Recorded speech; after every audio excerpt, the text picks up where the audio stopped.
Ensuite, j'ai L'été des secondes chances de Morgane Matson. C'est une amie qui me l'avait offert et j'en suis très contente. Je me suis beaucoup identifiée dans ce livre parce que l'héroïne est adolescente. Ça se passe dans les vacances d'été. C'est un peu des vacances d'été vraiment bien en tout cas. Ça va un peu changer sa vie. Bon, après il y a le côté vraiment horrible que son père va bientôt mourir. Voilà, c'est pour ça. Alors en fait, voilà. Donc ça c'est vraiment pourquoi je l'ai aimé. Maintenant je vais vous raconter un peu l'histoire. En fait c'est euh, le- tous les étés elle allait dans sa maison de vacances avec sa famille. Et voilà, elle s'est fait des amis qu'elle retrouvait chaque année, etc. Jusqu'au jour où elle fait quelque chose qui vraiment va pas plaire à ses amis, quoi. Leur amitié va être un peu brisée ou quoi. Et elle sait pas de résoudre, de se réconcilier. Elle veut ne plus jamais y retourner, donc elle n'y retourne plus les étés, jusqu'à ce que son père tombe gravement malade quelques années après, 4 ans plus tard, je crois. Et que 5 ans plus tôt, c'est ça. Et que plus il décide d'y retourner une dernière fois pour pouvoir passer un été tranquille avec toute sa famille dans un lieu qu'il aimait beaucoup, le père. Voilà. Donc ça c'est vraiment bien et c'est très intéressant de voir comment ça se passe, les retrouvailles avec des gens qu'on n'a pas vus depuis très longtemps. Parce qu'on se dit tous qu'est-ce qui est devenu, comment je réagirai, comment il réagira si on se reverra, est-ce qu'on sera toujours amis ou pas, enfin bref. C'est exactement ce qui se passe dans ce roman et ça fait un peu rêver aussi. Voilà, c'est pour ça que je l'ai beaucoup aimé, mais c'est ce que je disais.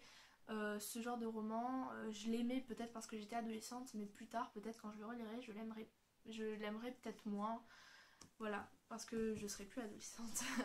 Ensuite, j'ai le temps des secrets. Alors là, je vous présente le temps des amours tout simplement parce que je n'ai pas le livre Le temps des secrets. J'ai adoré, adoré, adoré. Alors en fait, il faut savoir que Marcel Pagnol, ses livres, ça raconte ses vacances d'été et un peu aussi quand il est en classe d'ailleurs. Mais voilà, il n'a pas une vie extraordinaire, quoi. Il va pas combattre, je sais pas, des méchants. Enfin, voilà, c'est pas, il se passe pas plein de trucs dans sa vie, etc. C'est vraiment une vie de petit garçon normal qui vit à la campagne. Après, c'est vrai, il se passe des trucs, enfin, plutôt sympas, quoi. Voilà. Mais Marcel Pagnol arrive vraiment à le romancer son enfance d'une façon mais vraiment géniale, d'une façon très intéressante. Enfin, je sais pas trop comment vous expliquer ça. C'est vraiment pas ennuyeux, voilà. Parce que je m'en suis rendu compte il y a pas longtemps. Parce que j'ai lu une autobiographie aussi un peu de l'enfance de l'auteur. Donc c'était L'Amie prodigieuse que je vous ai présenté dans un book haul. Et ça se voyait, enfin c'était son enfance, mais ça n'a rien à voir avec Marcel Pagnol. La façon dont elle a mis en livre, j'ai vraiment pas du tout aimé. Je trouve qu'elle n'a pas su vraiment bien la raconter ou la raconter avec qu'on s'en intéresse. Pourtant, il se passe beaucoup plus de choses, je trouve, dans son enfance à elle, de choses graves, enfin de choses pas très heureuses. Et pourtant, c'est beaucoup mieux ça. Donc c'est vraiment un écrivain de génie, je trouve. Il arrive à nous captiver, vraiment, il a vraiment une très belle écriture, alors que le roman que j'ai lu, c'était vraiment pas facile à lire et pas intéressant, pas accrocheur. Ensuite, on passe à Red Queen de Victoria Aveyard. Alors celui-ci, j'ai beaucoup aimé parce qu'il y a de la royauté, c'est-à-dire qu'il y a enfin il y a un roi, une reine et après il y a le prince, ça, ce genre de choses j'aime bien, comme, vous savez, comme un peu dans les contes. Après il y a des pouvoirs, ça c'est très intéressant aussi. Il y a c'est une dystopie, j'aime beaucoup les dystopies. Il y a des castes, c'est-à-dire que je sais plus comment ils appellent ça, mais en tout cas il y a les argents qui sont vraiment la monarchie, la royauté, les bourgeois, et les rouges qui sont au plus bas, ce sont les petits paysans qui n'arrivent pas à vivre, qui doivent partir à l'âge de 17 ans à l'armée, je crois. Donc c'est un peu tout ça. Et le mélange de tout ça, bien sûr, c'est vraiment génial parce que tous les éléments étaient faits pour me plaire. Après, ça a démarré un peu lentement, je trouvais. L'action a vraiment commencé un peu loin. Je sais pas vraiment où vous situe l'action, où est-ce qu'elle a commencé, mais bon. Après, c'était intéressant de suivre quelqu'un qui n'est rien en fait et qui a rien pour les riches et qui tout d'un coup devient l'une des personnes les plus haut placées, et l'intérêt qu'on lui porte maintenant, enfin c'est très intéressant à suivre et j'ai hâte de lire le tome 2 d'ailleurs. Ensuite il y a Phobos de Victor Dixon. Alors celui-ci c'est ma première lecture de l'année, donc soyez indulgents, je ne m'en souviens pas, mais c'est très intéressant car on suit une télé-réalité qui se passe dans l'espace. Donc déjà l'espace c'est un univers un peu nouveau pour moi, j'en avais jamais trop lu, à part peut-être La planète des singes, un peu au début, ils sont dans l'espace, le prologue. Mais l'espace, c'est-à-dire à huis clos, donc c'est les mêmes personnes qui dans un même endroit, ils peuvent pas aller s'évader, aller ailleurs, non, ils sont obligés de rester dans ce même endroit. Donc déjà le huis clos, ça m'intéresse énormément, ce qui finit toujours par se passer des choses, tout finit par éclater parce qu'on a marre de voir les mêmes personnes, de voir les mêmes endroits, de parler aux mêmes personnes, etc. Ça c'est très intéressant. Et en plus ils cachent tous quelque chose, mais tous, et ça c'est aussi mystérieux. Et en plus c'est une télé-réalité donc, et c'est plutôt intéressant. Les télé-réalités, ça peut se voir comme une expérience sociale, comment les gens réagissent dans certaines conditions qui n'arriveraient jamais dans la vie réelle. Par exemple, c'est des speed dating où ils doivent faire des classements des personnes qu'ils préfèrent, donc il y a 6 prétendants, 6 prétendantes, voilà. Et ça c'est très intéressant, c'est pour ça que j'ai beaucoup aimé. Ensuite nous avons Les fiancés de l'hiver de Christelle Labos, c'est pareil, je m'en souviens pas très bien. Alors ça j'ai énormément aimé parce qu'il y a beaucoup de fantaisie, déjà l'univers de ce livre me plaît, où ça se passe dans un peu un château, dans une citadelle qui vole, dans le grand froid, enfin dans le nord plutôt, hein, il fait très froid quoi. Ensuite il y a des pouvoirs aussi, donc ça c'est très intéressant, j'adore les pouvoirs. J'adore les personnages, les deux principaux, seulement Ophélie et Thorne, parce que Thorne il est un peu comme moi, il est un peu introverti, discret, etc. Pas bavard du tout, voilà. Et après l'histoire est juste géniale, il se passe beaucoup de choses. Ça je préfère vous laisser le découvrir ce qui se passe, mais c'est très intéressant. Ensuite, Ne m'abandonne pas de Taïri Mafi aux éditions, bon ça on s'en fiche. C'est le dernier tome de la saga Insaisissable que j'ai beaucoup aimé, c'est le dénouement de la série, peut-être mon tome préféré de cette série.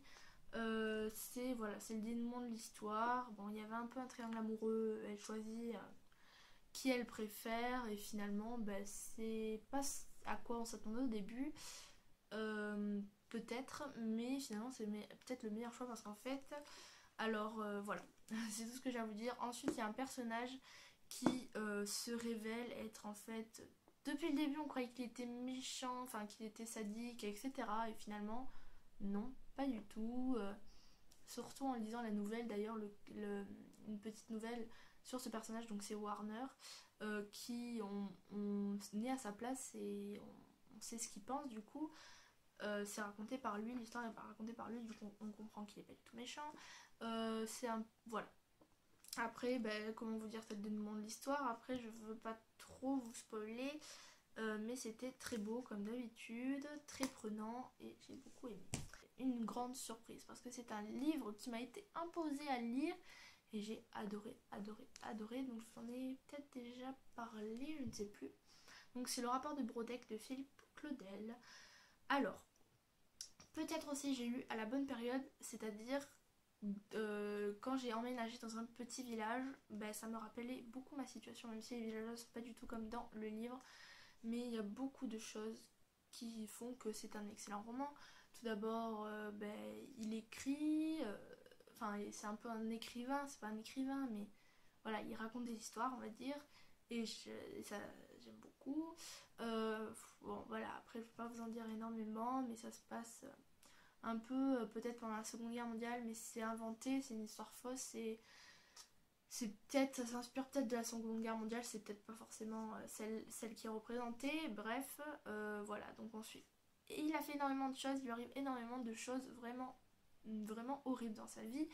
On le suit dans vraiment beaucoup d'endroits, donc à l'université, dans son village, quand il a été fait prisonnier, quand il a été dans des camps, etc. Et ça c'est très intéressant, je vous conseille vraiment ce livre. C'est vrai, il lui arrive vraiment des choses pas très belles, vraiment pas sympa, mais voilà, je vous recommande à 100%. Là, les 4 prochains livres, je vous recommande vraiment de les lire. Alors celui-ci, bon, je vais pas trop vous en parler puisque c'est un deuxième tome, mais c'est le deuxième tome de Legend Prodigy de Marilu. Alors, je me souvenais plus trop du tome 1 quand je l'ai lu, ça faisait longtemps que je l'avais pas lu, que j'avais lu le tome 1, donc c'est vrai que c'était un peu compliqué, mais on mettait le tome 1 à part et on pouvait très bien lire cette histoire, même si du coup on n'aurait rien compris. Après je me souvenais de quelques petites choses, mais c'était vraiment très très bien. J'adore les deux personnages principaux, ils font beaucoup de sacrifices chacun, voilà, c'est vraiment des survivalistes, c'est très très intéressant. Et voilà, c'est que vous dire de plus, c'est très joli, l'histoire est très jolie. Enfin très jolie, il leur arrive des choses pas très voilà, c'est pas très joyeuse non plus, mais bon, bref. Ensuite, un de mes plus gros coups de cœur de l'année, c'est Une brève sous la cendre de Sabataï. Il m'a fallu un mois entier pour le lire, celui-ci, mais j'ai adoré l'histoire là par contre, et ça vous met dans une ambiance. En fait ça se passe un peu dans, enfin moi c'est comme ça que j'imaginais, mais c'est comme ça que c'est décrit aussi, donc je pense que c'est ça si je m'en souviens bien, dans le désert, etc. Avec, il y a des djinns, voilà, c'est... Alors l'aspect fantastique est pas trop développé dans ce livre, elle est un peu amorcée, mais je pense que dans le second tome elle sera peut-être plus développée. Alors c'est un peu une dystopie aussi, c'est vraiment horrible. Alors pour venger son frère qui a été tué par le gouvernement, je sais plus comment ils appellent ça, l'Empire, elle va se mettre au service d'un personnage très influent de l'Empire et essayer de le tuer. Mais cette femme est horrible, mais vraiment horrible. C'est vraiment le côté horrible de l'histoire, c'est elle en fait, c'est cette femme, elle fait des choses vraiment horribles à ses employés, à ses serviteurs, il n'y a pas d'autre mot. Et on va suivre aussi, alors voilà, dans tous les livres comme ça où il y a un espèce de Hunger Game. Alors là ça va être des épreuves pour être un nouvel, je sais plus comment, un espèce de mage un peu mystérieux qui a des pouvoirs, voilà, un augure. Un nouvel augure va être désigné. Pour cela il faut gagner des épreuves et on va suivre ce personnage, donc Elias, qui va y participer, qui est le fils de la femme que je vous ai décrite tout à l'heure, de la commandante. Et voilà, voilà, ce genre de livre où il y a un truc un peu comme une épreuve, comme un Hunger Game, où il y a en fait, c'est un jeu où il y a des épreuves, il faut gagner des épreuves pas très faciles. Voilà, ça j'aime beaucoup, j'ai beaucoup aimé. Et enfin je vous présente La Bibliothèque des âmes de Ransom Wright de Miss Peregrine et les enfants particuliers. Désolée, ça a bugué. Celui-ci, voilà, c'est l'uniquement de la série. Je vous conseille vraiment de lire les livres plutôt que de voir le film qui n'était pas très fidèle au livre. J'ai beaucoup plus aimé le livre. Ce troisième tome, je me souviens plus trop du tome 2 qui était Les Méchants. C'était un peu flou, mais j'ai beaucoup aimé. On va suivre le pouvoir un peu tout au long du livre de... Non, si vous avez vu le film et lu le livre, vous le savez, mais sinon, n'écoutez pas, je vous ferai ce signe quand vous pourrez écouter. Donc je disais que le pouvoir d'Abbé va être, puisqu'il a un pouvoir, c'est ça le spoil en fait que je voulais pas forcément dire, va être beaucoup plus développé et il va être beaucoup plus mis en avant et surtout il va développer une nouvelle branche et on va comprendre qu'au final un truc super important sur les pouvoirs des particuliers qu'on n'avait pas forcément vu sous cet angle. C'est vraiment très intéressant, on va découvrir les contes des particuliers avec le mystère, comme on dit, la légende de la bibliothèque des âmes, ça aussi c'est très intéressant. Toujours d'aussi belles photos, voilà, ils vont aller de boucle en boucle, ils vont essayer de récupérer leur ami. C'est vraiment la pire aventure que j'ai jamais vue. Enfin, si j'étais à leur place, je veux dire, ils ne dorment jamais, ils sont limite toutes les 2 pages, ils risquent de mourir, ils sont vraiment, tu te dis mais il n'y a aucune chance pour qu'ils parviennent à survivre, et tout le roman on attend qu'il libère ses amis. Voilà, donc j'ai fait revenir ceux qui avaient peut-être coupé le son pour ne pas écouter le spoil, mais voilà, j'ai beaucoup aimé ce livre et je vous conseille de vous mettre dans la série si vous n'avez même pas encore commencé. Voilà, c'est tout pour ce bilan qui est énorme. Je suis désolée, mais c'était vrai que j'ai beaucoup de livres à lire. Je vais m'arrêter là pour pas que ça me fasse plus de 30 minutes. Je vous dis à bientôt.